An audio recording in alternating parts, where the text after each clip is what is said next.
How's it, guys? So I'm doing a new video on our i6X GPS system because we've got new firmware and it's a new system, so things have changed. So obviously we've got to put the system on. That's what it will look like when it boots. I've got to put the boat on, so it's always remote first, and then I put the boat on. Boat's sitting behind me, so you're not going to see it on the screen. It obviously will connect to the system. So there we go. Alright, so let's start at the top, the buttons. Alright, so how the camo will be set up, every boat's different. Excuse me. That's going to be, SWA is going to be your bucket. SWB will be your spinner. This is going to be your lights, so there's relays on the new board, so that's going to be lights on, and if you had a fish finder on. Alright, so it's a dual switch. This is your autopilot speed. We normally set it up to go the first 5 meters the boat will go slow, then it'll adopt the speed that you've set here. Alright, and the last 5 meters slow as well, so the boat gets to its point. This is off position, navigate position, save position. Right. This is return home. Okay. We've got your trim keys do not function anymore on this firmware. It takes, they are actually actions now, so I'll show you how to trim the boat now. So on the camo, this one here will be battery backup on, down is off. Okay, so that's your battery backup function.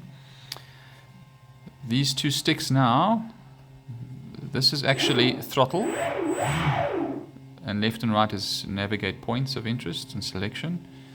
But this is also now throttle and left and right.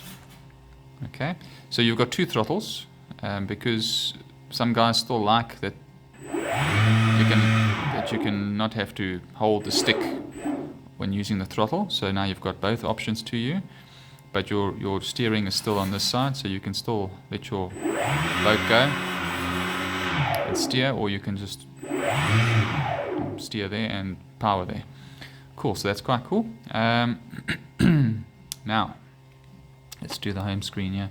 So that's satellites, but it depends on what Chinese sensor I get my hands on, and in this case the sensor doesn't pick up satellites and numbers correctly, but as long as there's digits there, you're good to go, so don't worry too much about that.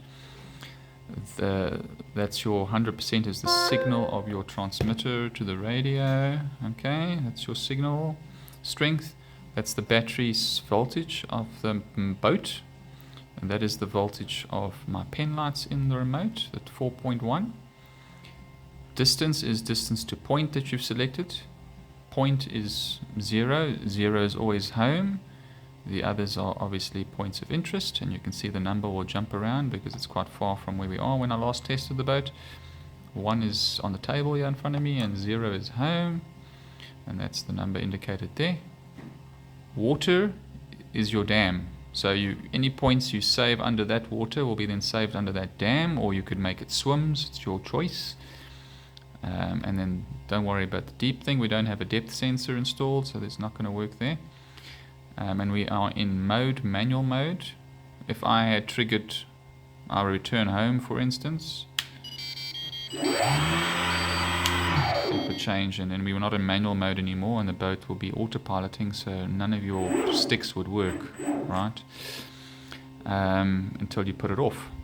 Okay, so before I do anything, we need to trim the boat and make sure that she's running true and straight in autopilot speed. So let's say you're running your autopilot speed at like whatever your speed you set. You try and mimic that speed on this stick because you can keep the stick constant.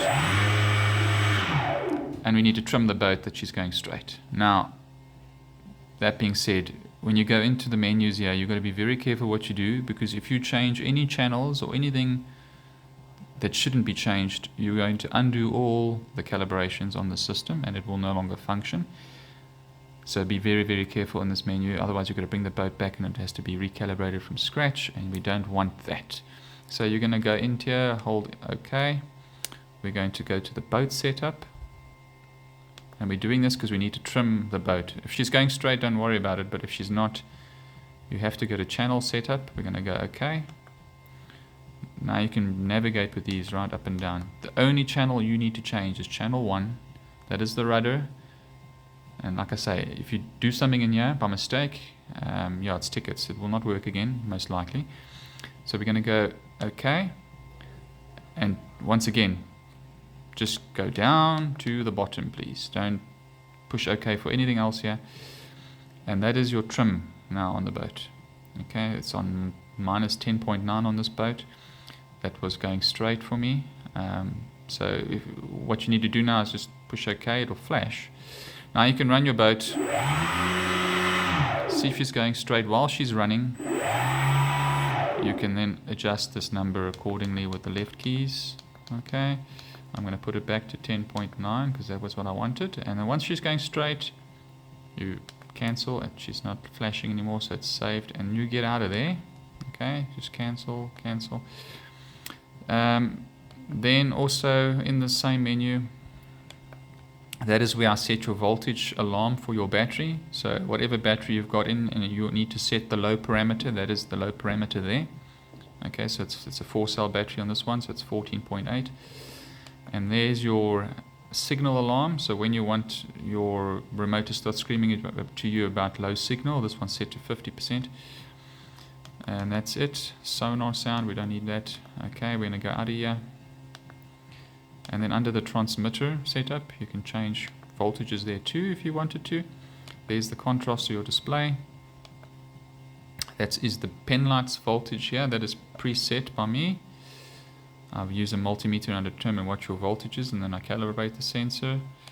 And that is when it's going to the low point of these batteries, when it will start screaming at you about those batteries.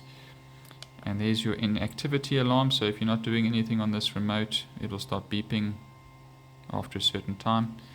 And do not run this calibration here once again. Don't play with those settings. We're going to cancel, we're going to get out here. That is all you need to do in that menu. Alright, it's just the rudder, really, that's it. So now we want to save a point of interest. We always have to save home point first, which is 0. 1 is the water we're working under. If you want to change the water, here's your navigate key, right? So we push navigate, everything else is up. You push the navigate key all the way to the bottom. You'll see water highlights. Now we're on 1. Now you use your key, your left and right here. And you can change what dam you're working on. So that's 25 dams and 25 points per dam. So we want to work under 1, water 1, swim 1, whatever. Lift the stick. Now, any points we save will be saved under water 1.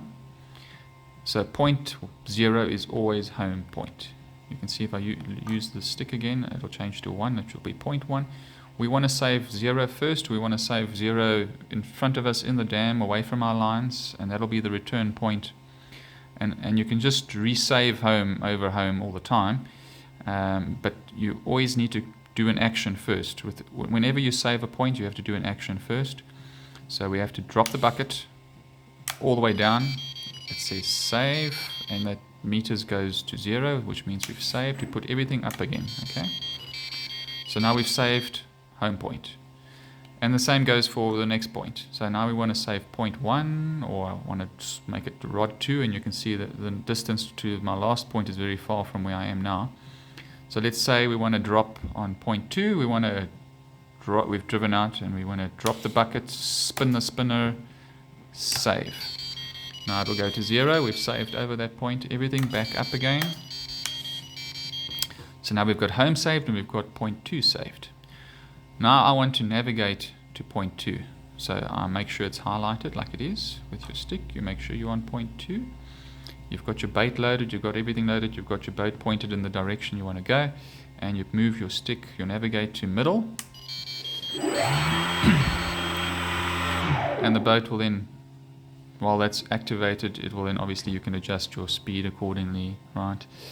It will then navigate to the point. It will do what you said. It will drop the bucket, spin the spinner, and then return home automatically. Now, that being said, you don't have to record both at that particular time. You can always spin the spinner later if you wanted to. You know, you can do what you want during the process. However, when it's in navigate mode, you will not have control over the boat whatsoever until you actually turn it off. All right. So what I would say is, if you're fishing braid or you're fishing a line that's going to take a bit of time to sink, rather not let it come back automatically. Rather cancel once it's dropped and it's done what it's done. Cancel navigation, let it sit there a bit, let your line settle, and then say return home with that key there, and then she'll come back home. On the same note, the system is not foolproof. It may not get to the point exactly, and why I say so, this system wants to get to a point of interest within 1 meter, which means that is not always possible. If you've got a lot of wind, you've got line drag, your boat's not trimmed straight, the autopilot's got a lot of work to do. It may miss the target by 2 meters or half a meter, and then what it's going to try and do is the boat is going to try and turn around on itself to get to this point. You don't want to pick up your line, so some common sense comes into play that you would have to cancel autopilot, switch it off, because you're in your zone already, you're in your spot, right? Fish swim, it's going to swim a meter to the left. And all you do then is just drop your bucket, spin your spinner, do what you want to do, right? And then once you're happy, you just say then return home after that. So it's going to get you into your zone regardless. If it doesn't do it perfectly, you just need to intervene. And that's that. What else can I touch on? Yes, there's no fail-safe on the new firmware. What I mean by that is, if the remote is switched off or loses signal, the boat's not going to come home. It will only come home while it's in navigation. So what I mean by that is, if you're in navigation mode and something happens to this remote or you drop it in the water, the boat will still complete all actions. So it will still, while it's in navigate, it will still be driving to your point, dropping your bucket, doing your stuff, and then returning home automatically, regardless of this being on or not. So that function will still function until, so basically the fail-safe feature is no longer there. I will ask them to put it in maybe the next firmware if possible. But that's that. I think that should cover all aspects with regarding to the system. Okay, enjoy, and tight lines.